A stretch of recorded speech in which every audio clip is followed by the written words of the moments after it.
O Super-Homem de Nietzsche. Sobre Nietzsche.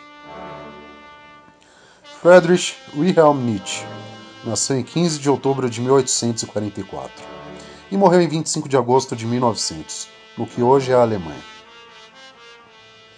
Ele é considerado um dos grandes filósofos alemães e um dos grandes filósofos modernos. Seu pensamento é considerado muito além do seu tempo e sempre está permeado de debates interpretativos. O motivo é simples. Nietzsche se recusava a conceituar suas ideias, preferindo metáforas e aforismos, fato que permite diversas interpretações das suas teorias. Amado por uns e odiado por outros, começou sua carreira acadêmica como filólogo, estudioso da língua, mas se afastou do magistério superior devido a uma doença degenerativa.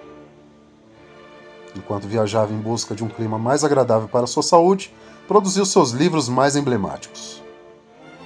Ele era um forte crítico da religião cristã e da moral tradicional, alegando que ambas atrofiaram a capacidade do ser humano de se superar. Super-Homem de Nietzsche, conceito e traduções. O termo original empregado por Nietzsche é Übermensch.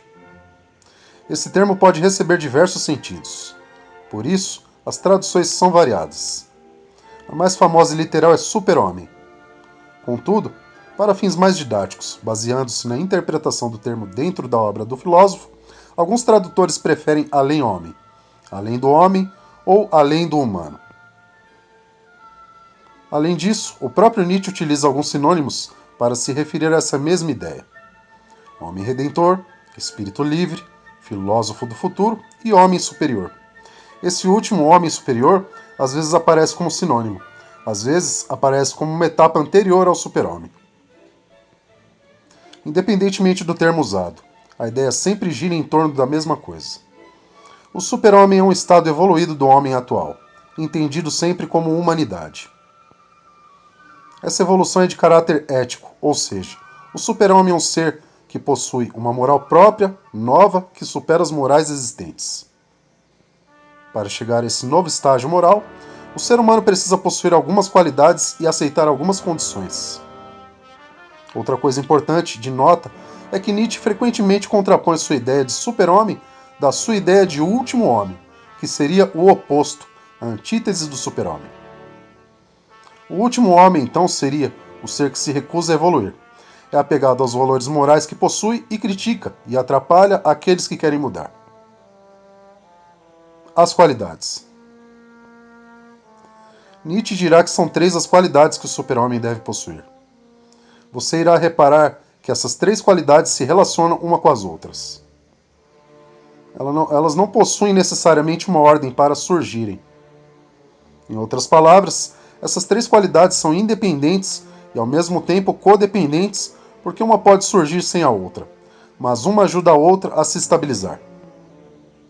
Além disso, praticamente todas culminam na mesma coisa, que é a afirmação da vida. Faculdade de esquecer. Um dos problemas da humanidade, segundo Nietzsche, seria o seu apego ao passado. Para o filósofo, novas vidas são marcadas pelas lembranças que temos daquilo que vivemos e dos valores que recebemos. Lembranças essas que nos sufocam e nos obrigam a viver um estilo de vida que nos incomoda.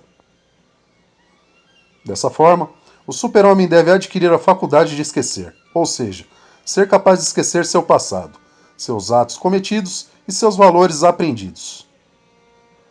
Dessa forma, ele não fica preso a nada e se torna capaz de viver apenas o presente, o agora. Como exemplo, podemos pensar nas vezes em que guardamos mágoa de alguém e ficamos permanentemente com aquilo em nós, nos incomodando. Vivemos presos a essa mágoa e deixamos de evoluir. Uma mulher que foi traída pode perder a confiança nos homens. Um filho que foi maltratado pelos pais pode não querer ter filhos por medo de fazer com os filhos aquilo que sofreu. Se conseguíssemos esquecer nosso passado, como propôs Nietzsche, conseguiríamos viver nosso presente de forma mais despreocupada. Outro campo que também deveríamos conseguir esquecer são os valores que nos ensinam como certos, como absolutos. Para o filósofo, também devemos esquecer que esses valores são absolutos, niilismo, para podermos criar nossos próprios valores. A afirmação da lei do eterno retorno. Uma das metáforas nietzschianas é o eterno retorno. Basicamente, podemos dizer que é uma referência à possibilidade de viver a mesma vida, sem tirar nem pôr, novamente, eternamente. No caso, o super-homem deve não só aceitar, mas defender o eterno retorno. Ou seja, diante da possibilidade de ter que viver uma mesma vida eternamente, o super-homem deve abraçar isso, concordar com isso, querer isso. Ao afirmar o eterno retorno, você está dizendo que aceita passar novamente por tudo o que passou, por toda a sua transformação e evolução. Ao mesmo tempo que aqueles que buscam ser espíritos livres devem esquecer o seu passado. Eles não podem ter medo de repetir a vida que levaram. Para Nietzsche, o além-homem deve valorizar a sua vida a tal ponto que aceite viver tudo novamente. Amor fati. Uma tradução para amor fati seria amar o destino. Ou seja, amar a vida que você levou e a vida que você tem. Para Nietzsche, o super-homem não se arrepende de nada, nem daquilo que a vida fez com ele e nem daquilo que ele fez com a vida. Como foco do filósofo é na ética, em vez de ficarmos amargurados, arrependidos de termos feito algo que consideramos errado, devemos aceitar que isso já foi. Pior ainda é se esse arrependimento vier devido a uma pressão moral externa. Para Nietzsche, se fizermos algo, é porque naquela hora aquilo parece ser o certo. Senão, não fazíamos. Logo, por que nos arrepender de algo que foi feito de forma consciente? Sendo assim, Nietzsche defende que não podemos nos arrepender das decisões que tomamos. Devemos aceitá-las como nossas, como constituintes de quem somos. As condições. Superar a moral de rebanho e a moral aristocrática. A moral do super-homem nietzschiano é uma nova moral. Ela supera a moral de rebanho e a moral aristocrática ao mesmo tempo em que absorve características de uma e de outra. Para Nietzsche, o super-homem deve possuir coragem, honra, beleza, força e crueldade, atributos próprios da moral aristocrática, e inteligência, astúcia e uma certa espiritualidade, atribuídos próprios da moral de rebanho. Além disso, a moral do super-homem não é a moral certa, porque isso iria contradizer toda a filosofia nietzschiana. Logo, para o filósofo, coexistirão todas as morais, porque no mundo existem pessoas que precisarão da moral dos escravos para se sentirem bem, e existem pessoas que precisam da moral aristocrática para se sentirem bem. Agora, se a pessoa se incomoda ao viver uma dessas morais, é porque ela precisa se libertar delas e fundar a sua própria moral, uma moral que afirme a vida, a sua própria vida. Transvalorar os valores, indo além do bem e do mal. Outro ponto importante é entender que o super-homem está para além do bem e do mal. Logo, ao afirmar a vida e sua condição, não cabe julgamento de valor, de certo e errado. A vida deve ser vivida tal como ela se propõe a ser vivida.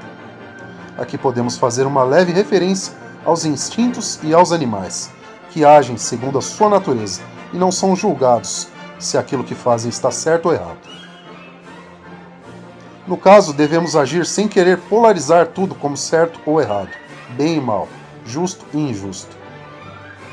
Para Nietzsche, o único valor absoluto que existiria seria a vida, e apenas isso já seria suficiente para entendermos como devemos agir no mundo.